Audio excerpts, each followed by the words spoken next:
बोलिए श्री सद्गुरु महाराज जी की जय, सच्चे दरबार की जय, उमापति महादेव की जय, श्री कृष्ण बलदेव की जय। प्रिय भगवत प्रेमियों, हमेशा की तरह आज भी प्रभु के चरणों में बैठ करके सत्संग विचारों को श्रवण करने का सुंदर अवसर प्राप्त हो रहा है।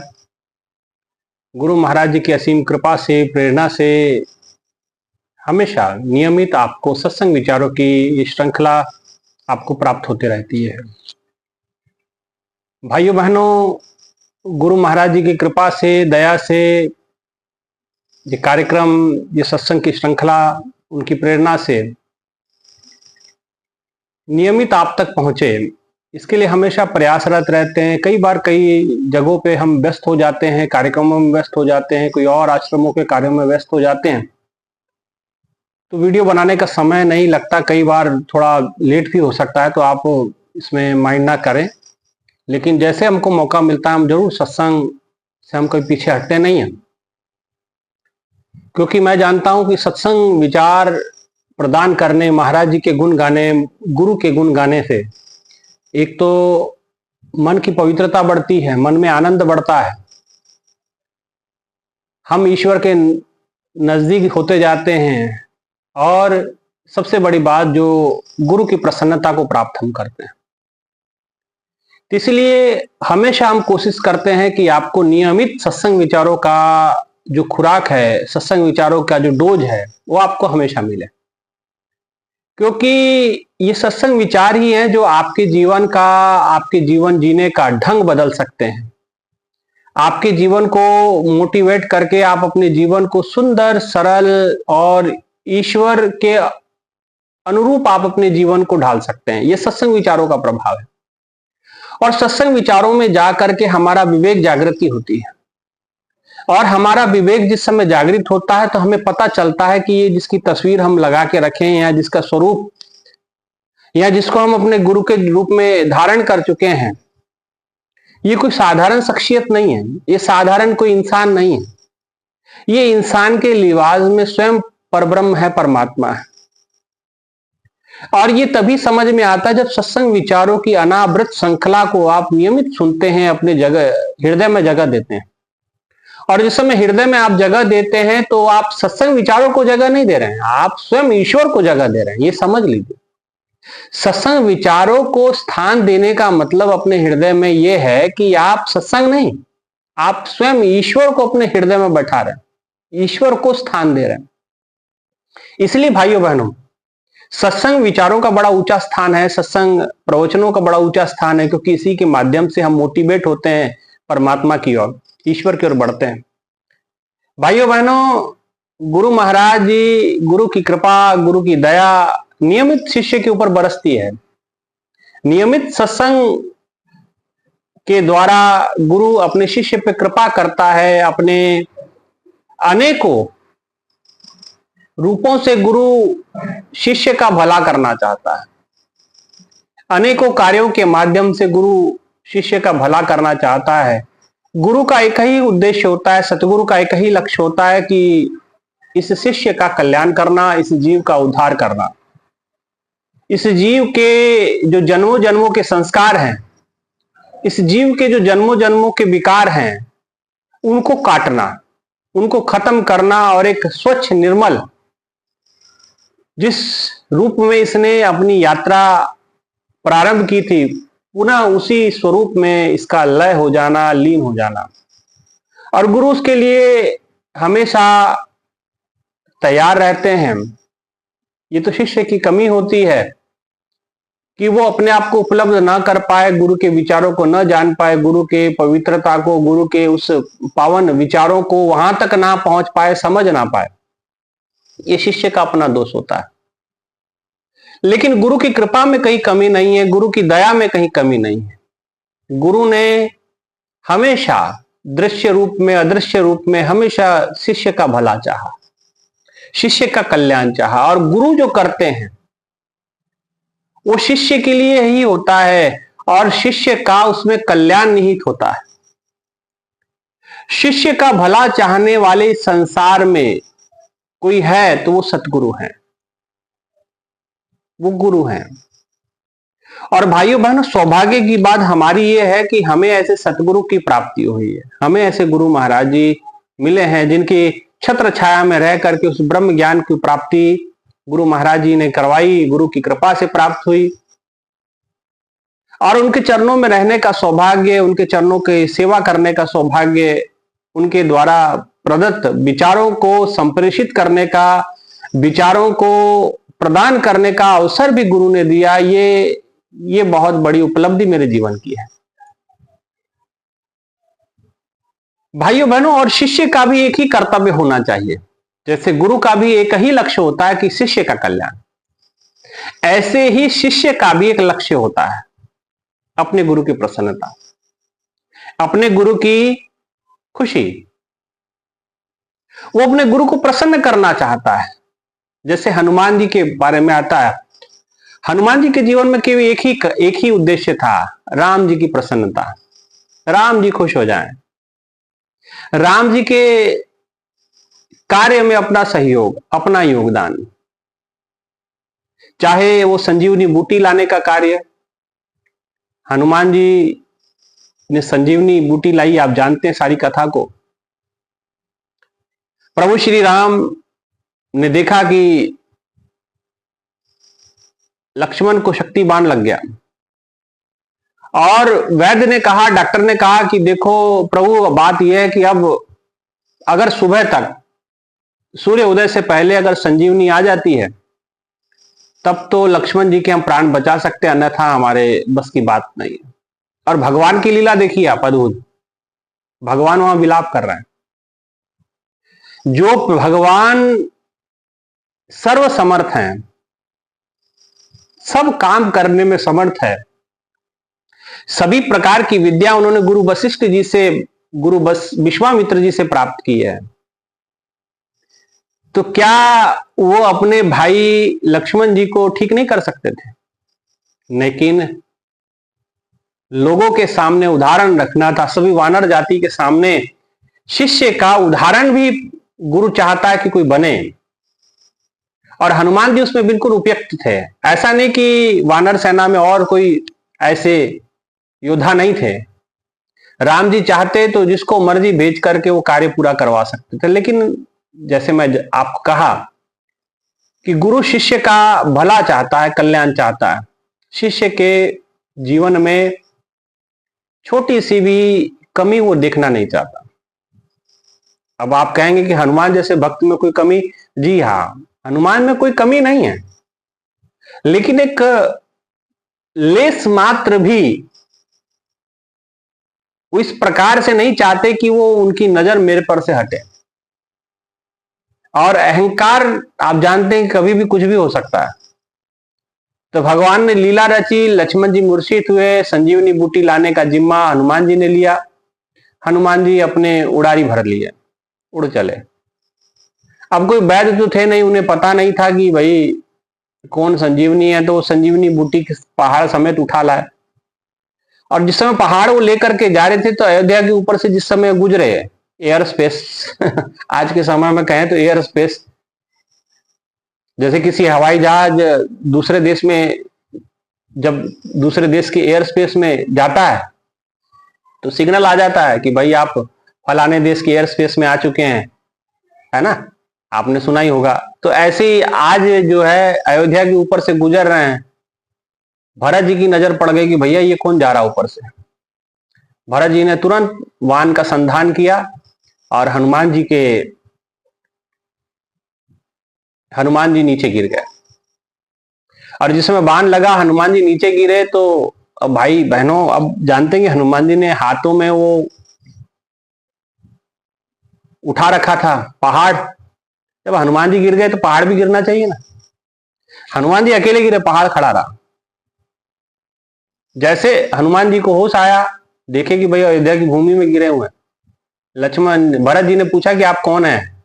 तो उन्होंने बताया कि मैं राम जी का दूत हूं और इस प्रकार से लक्ष्मण भैया को तीर लगा है, शक्ति बाण लगा है, जिसके लिए संजीवनी बूटी लेके जा रहा हूं।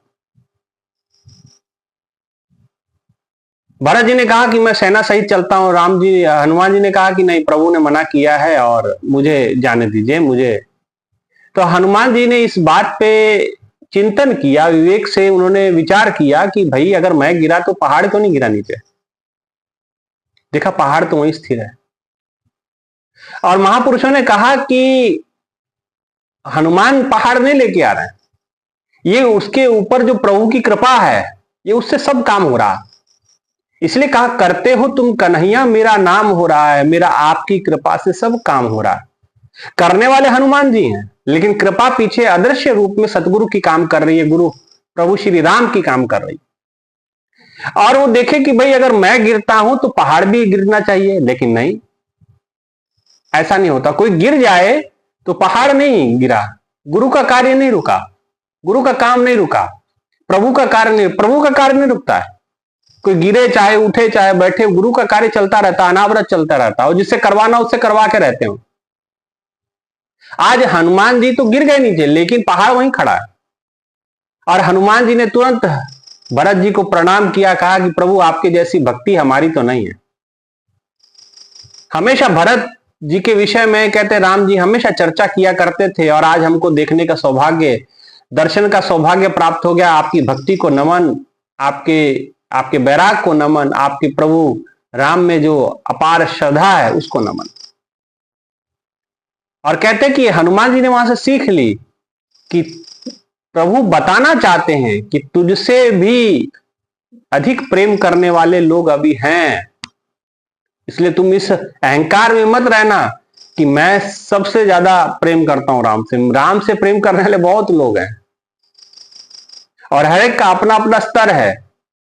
कोई किसी स्तर पे पहुंचा है, कोई किसी स्तर पे पहुंचा है, लेकिन प्रभु की कृपा है। हनुमान आपको चयन किया गया, आपको बख्शिश दी गई है, आपको प्रभु ने अपने कार्य के लिए चुना है। हनुमान जी ने अपने आप को अहोभाग्य माना, सौभाग्यशाली माना कि राम जी ने मुझे अवसर दिया। उनके पास योद्धाओं की कमी नहीं है। राम जी चाहे तो एक धनुष संधान करते और संजीवनी लेते आता हो।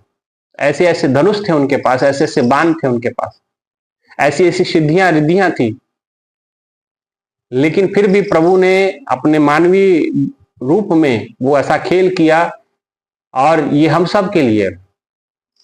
इसलिए और भगवान सतगुरु अपने शिष्य में जरा सा भी अहंकार नहीं देख सकते। कृष्ण जी मटकियां तोड़ दिया करते थे गोपियों की, ये मटकियां क्या अहंकार है। भगवान सब कुछ बर्दाश्त कर सकते हैं, लेकिन शिष्य का अहंकार बर्दाश्त नहीं करते। इसलिए गुरु महाराज जी भी ऐसे ही हैं। गुरु जी भी कभी किसी का सब कुछ बर्दाश्त करते हैं, लेकिन अहंकार उनको भी बर्दाश्त नहीं होता था। हम जानते हैं गुरु महाराज जी के पास एक सेवादार भाई हमेशा वो रहते थे, और सौभाग्य की बात है कि हम भी उस समय महाराज जी के पास ही थे। गुरु महाराज जी हालांकि कभी किसी को किसी प्रकार से कोई बात या उपदेश जब देते हैं तो उसके पीछे उनके जीवन का कल्याण होता है, उनके जीवन का सार्थकता होती है, उसके जीवन का लक्ष्य को पूरा करना चाहते हैं। लेकिन वो शिष्य, वो महाराज जी का भक्त, ठीक है वो भी भक्त ही है, हम उसे किसी और रूप में नहीं देखेंगे, हम भक्त ही देखेंगे। वो भक्त था, उसका अपना स्तर है। मैंने बताया ना, हर भक्त का अपना अपना लेवल होता है, अपनी भक्ति की सीमा और स्तर होता है, और वो धीरे धीरे पार होता है। कोई एक जन्मों का खेल नहीं। गुरु महाराज जी अक्सर हमें कहते थे, आपका हमारा जन्मों जन्मों का रिश्ता है।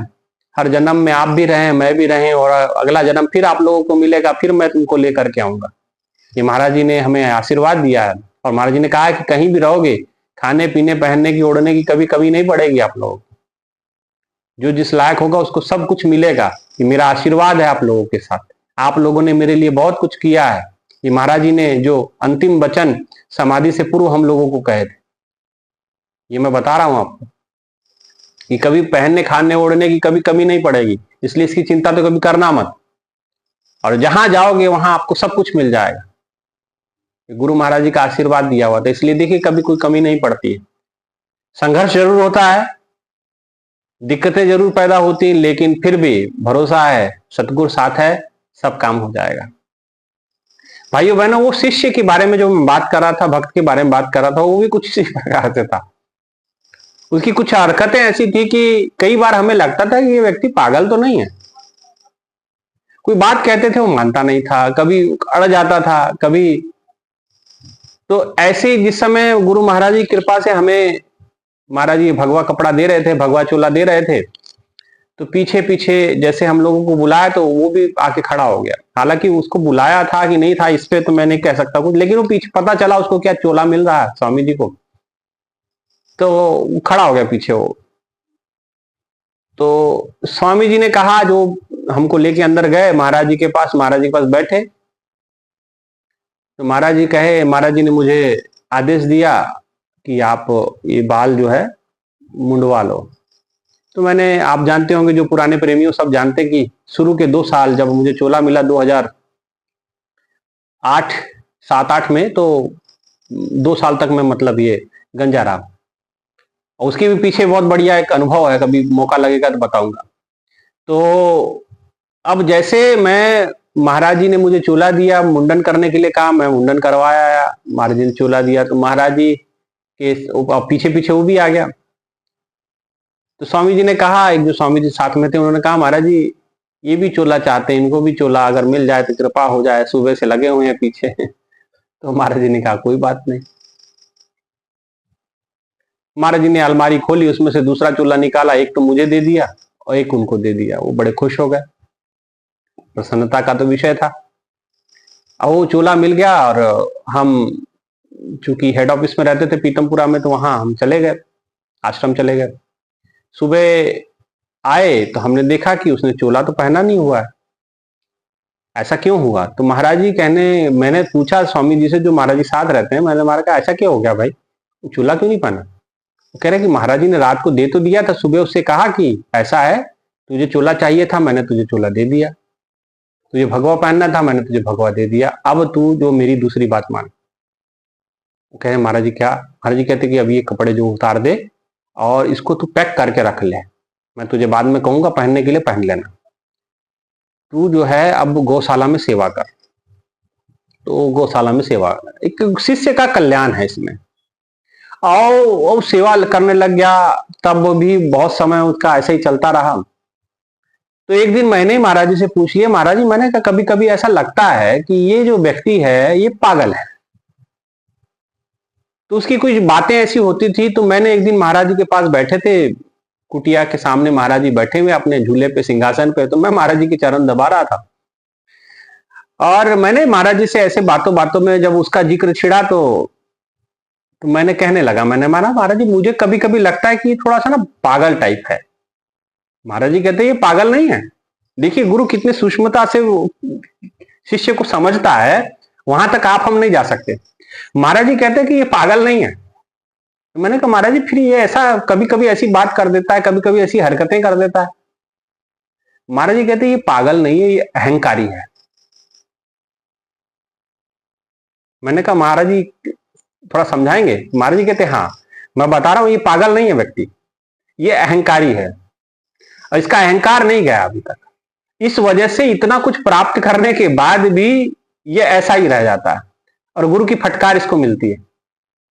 ये अहंकार है। महाराज जी कहते एक दिन मैं कुछ चिंतन कर रहा था, महाराज जी स्वयं कह रहे हैं। तो महाराज जी कहते मैं कुटिया के सामने अकेला झूला पे बैठा हुआ था, तो मैंने जो भी महाराज जी के सिक्योरिटी वाले थे, मैंने सबको इशारा किया कि सब इधर उधर हो जाओ, कोई नहीं आएगा मेरे पास। तो महाराज जी कहते मैं अकेला बैठ करके अपना कुछ चिंतन कर रहा था, किसी सत्संग विचार पे कुछ विचार सोच रहा था। अचानक पता नहीं कहते कि कहां से आ गया ये, दरवाजा खुला हुआ था। तो महाराज जी कहते ये पहुंच गया। अब पहुंच गया तो मुझे प्रणाम किया। तो प्रणाम किया तो अब मैं अपना चिंतन कर रहा हूं, मैं देख भी रहा हूं कि ये प्रणाम किया है। और प्रणाम किया, महाराज जी कहते मेरे बगल में मतलब चरणों के पास में एक मिठाई का डब्बा रखा हुआ था। तो महाराज जी कहे कि ये वो डब्बा बिना बताए उठा ले गया। अब बिना बताए उठा ले गया और कहते कि महाराज जी कहते मेरी पूरी नजर इसके ऊपर, और बाहर लेके गया, बाहर ले जा करके सब प्रेमियों को बांट रहा कि महाराज जी ने आप लोगों के लिए भेजा है। तो महाराज जी कहते मुझे इसकी हरकतों से, महाराज जी कहते कि ये जो है ये लक्षण इसके ये बताते हैं कि ये अहंकारी है ना। तो गुरु हर शिष्य को बड़ी बारीकी से जानता है, और भक्त के जीवन में गुरु सब कुछ बर्दाश्त करता है लेकिन अहंकार बर्दाश्त नहीं करता, है ना। और गुरु महाराज जी कहते तभी इसको बार बार फटकार मिलती है ना। ये ठीक है, वो भक्त जाने, हमें उससे ईर्ष्या द्वेष नहीं करनी। ये गुरु का मामला है और शिष्य का मामला है। हमें उनके साथ प्रेम रखना है, प्रेम भाव से ही रहना है। गुरु फटकार करता है भाई, गुरु ने किया उसके साथ, फटकारा होगा, मारा होगा, कुछ भी किया होगा, वो शिष्य गुरु का है, गुरु शिष्य का है। मैं सतगुरु दा, सतगुरु मेरा है ना, मैं सतगुरु का हूं, सतगुरु मेरा है, भाई जो मर्जी करे हो। तो हमें अपना व्यवहार उसके साथ नहीं बिगाड़ना। महाराज जी हमें समझाना चाहते थे। मैंने कहा महाराज जी फिर कभी कोई बड़ा, महाराज जी कहते नहीं नहीं, तुम लोगों को तो बिल्कुल तरीके से रहना है, जैसे सबसे रहते हो वैसे उसके साथ भी प्रेम से रहना, कोई बात नहीं।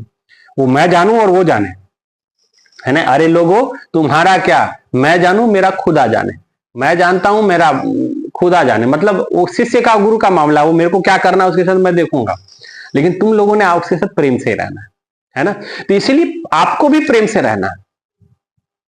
गुरु किसी के साथ कठोरता करता है, किसी के साथ नम्रता करता है, किसी के साथ कैसे पेश आता है, किसी के साथ कैसे आता है, उससे कोई नहीं। कोई गुरु के लिए अच्छा कहता है, बुरा कहता है, आपको उसमें ध्यान नहीं देना है। आपको अपनी भक्ति पे ध्यान। महाराज जी वही समझाए। महाराज जी कहे कि ये अहंकारी है और ये मैं जानता हूं कि इसका अहंकार कैसे खत्म करना है। इसकी दवाई मेरे पास है, इसका इलाज मेरे पास है। बस आप लोग अपने ऊपर ध्यान रखें, गुरु भक्ति पे ध्यान दें, आप अपनी साधना सेवा पे ध्यान रखें। अब इधर उधर ना जाके कौन क्या कर रहा, वो मैं जानू, मैं अगर मैं जानी जानू, मुझे अंतर्यामी अगर मानते हो तो तुम ये भी मान के चलो कि मुझे सबके बारे में सब कुछ पता है।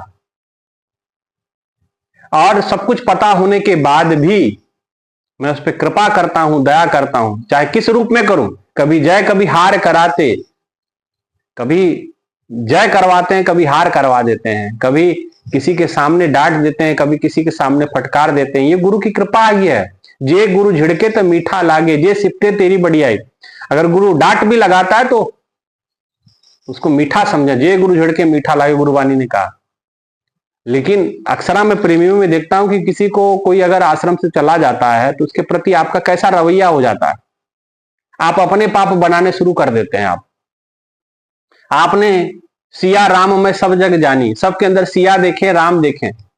गोस्वामी जी ने कहा नवम सरल सबसन छल हीना।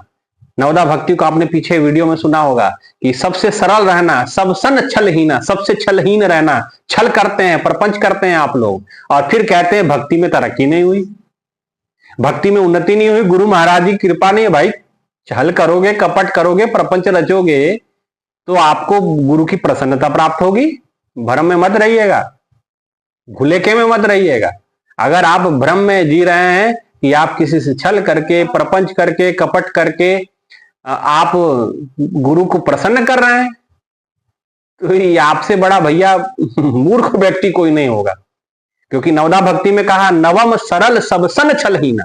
राम जी ने जो माता सबरी को उपदेश दिए थे, नवदा भक्ति का जो उपदेश दिया गया था, उसमें सबसे इंपॉर्टेंट है भक्ति के पथ पे सबसे सरल रहना है और सबसन छलहीना।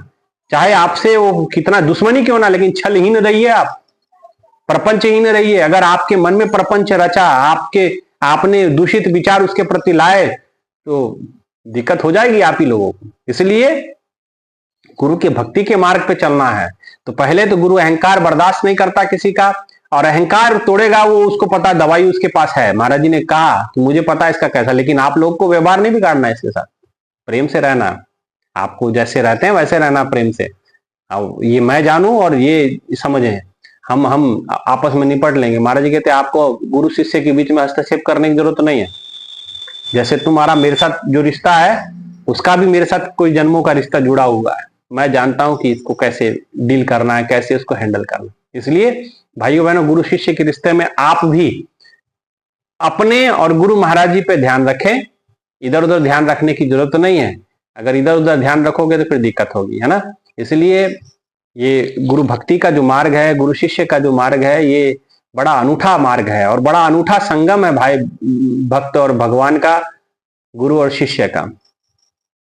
जब ये होता है तो भाव तरंगे जब ये अपने चरम पर होता है, तो जो भाव तरंगे निकलती हैं उसका कहना है क्या, ठीक है ना। इसीलिए गुरु भक्ति में गुरु सब कुछ बर्दाश्त करता है, लेकिन अहंकार बर्दाश्त नहीं करता। गुरु अहम किसी का रखता नहीं। तो इस वहम में मत रहना और कभी प्रपंच नहीं करना, प्रपंच रहित रहना, सरल रहना, सरल रहोगे तो तरल रहोगे, और तरल रहोगे तो गुरु के चरणों से जुड़े रहोगे, है ना।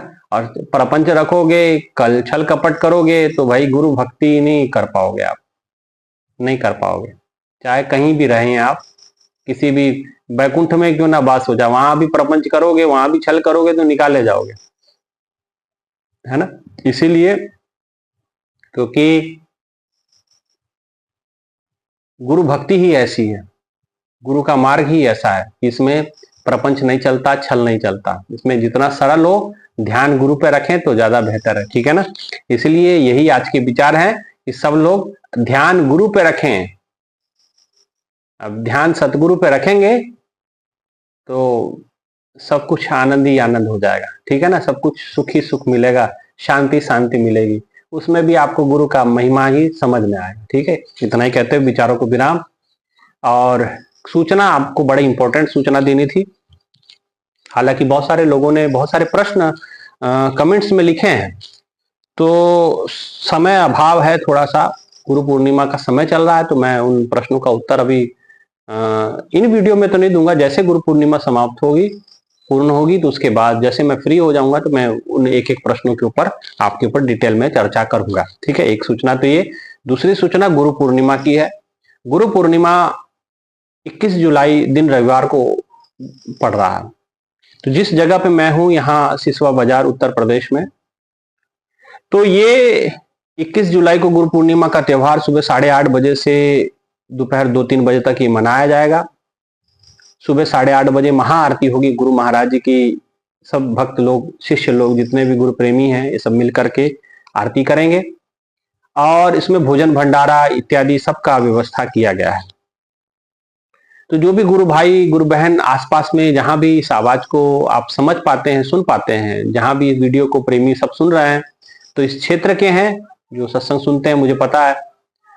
तो हर तक पहुंचना बड़ा मुश्किल है, लेकिन आप तक मैं आवाज इस माध्यम से, यूट्यूब के माध्यम से पहुंचा रहा हूं। आप जरूर पहुंचे कार्यक्रम में, ठीक है। ये बड़ा अनूठा संगम होता है। गुरु पूर्णिमा का समय शिष्य के लिए बड़ा महत्वपूर्ण होता है, और इसमें सेवाओं का सहयोग चाहिए।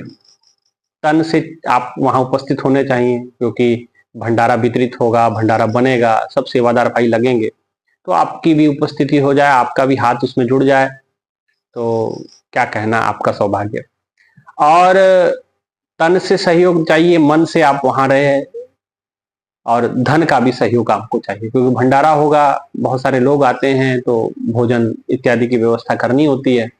और साल में ये बड़ा महत्वपूर्ण प्रोग्राम है, जो बहुत धूमधाम से हर जगह मनाया जाता है। हर एक व्यक्ति मनाता है, हर एक संप्रदाय मनाता है, हर एक, चाहे वो कहीं भी रहते हो, जहां भी होगा, आप वहां उपस्थित होइएगा। अगर आप आसपास हैं, जरूर इसमें उपस्थित हो जाइएगा। ये श्री राम जानकी मंदिर धर्मशाला में, सिसवा बाजार में ये कार्यक्रम होने जा रहा है। महाराजगंज जिला है, उत्तर प्रदेश में। तो इसमें आपका धन से भी आपका सहयोग हमको चाहिए। जो कोई भी धन से सहयोग करना चाहता है, तन से, मन से, धन से, आप जरूर इसमें योगदान दें। जो भी, जैसा भी, हम ये नहीं कहेंगे कितना आपको करना है, आप अपने हिसाब से, गरीब गरीब जैसा, अमीर अमीर जैसा, जैसा आपको समझ में आता है, वैसा आपने इसमें सहयोग भी करना है, ठीक है। और अब आप कहोगे सहयोग कैसे करना है, तो आप जो मेरे डिस्क्रिप्शन है उसमें मेरा नंबर है, वो व्हाट्सएप नंबर भी है, वो मेरा फोन पे नंबर भी है ना। साध्वी सुनीता जी का वो फोन पे नंबर है। तो आप जो है उस नंबर पे आप जो है, जो भी सेवा आप देना चाहते हैं गुरु के चरणों में, गुरु महाराज जी के इस कार्यक्रम के लिए, तो आप जरूर उसमें प्रदान करें। जरूर इतना सहयोग आपको करना है। हालांकि कभी मैं इस प्रकार से कहता नहीं, लेकिन बहुत सारे प्रेमियों ने मुझे कहा, यहाँ के आसपास के लोगों ने कहा, नहीं नहीं स्वामी जी ऐसे बोल दीजिए, वो नहीं होगा, कोई बात नहीं। इसलिए जरूर इसमें योगदान जो देना चाहे तो जरूर उसमें योगदान दे सकता है। पर मैं इसीलिए ये वीडियो नहीं बना रहा कि आप योगदान करें, नहीं नहीं, इसके लिए नहीं है। आप सत्संग हमेशा सुने, आपको करना है तो करें, आपको नहीं करने कोई बात नहीं, कोई ऐसी बात नहीं, ठीक है ना। तो जरूर इसमें योगदान आपको करना है, तो आप कर सकते हैं, तो जरूर करें। अगर ईश्वर ने आपको सामर्थ्य दिया है, जरूर ईश्वर के चरणों के लिए आप जरूर अपना योगदान जरूर करें। किस पे करना है, जो मेरा डिस्क्रिप्शन में मेरा नंबर होगा, वही फोन पे नंबर है साध्वी सुनीता जी का, तो उस पर आप जो भी है आप धन उसके ऊपर भेज सकते हैं। ठीक है, इतना ही कहते हुए विचारों को विराम देते हैं। गुरु पूर्णिमा नजदीक आ रही है, हो सकता है कार्यक्रम सत्संग विचारों में थोड़ा प्रदान करने में आगे पीछे हो जाए, लेट हो जाए, लेकिन आप चिंता ना कीजिएगा, जैसे हम फ्री होंगे लगातार आपको सत्संग विचार मिलते रहेंगे। ठीक है, इतना ही कहते हुए विचारों को विराम देते हैं। बोली श्री सदगुरु महाराज जी की जय, सच्चे दरबार की जय, उमापति महादेव की जय, श्री कृष्ण बलदेव की जय, गुरु आशुतोष महाराज जी की जय। धन्यवाद।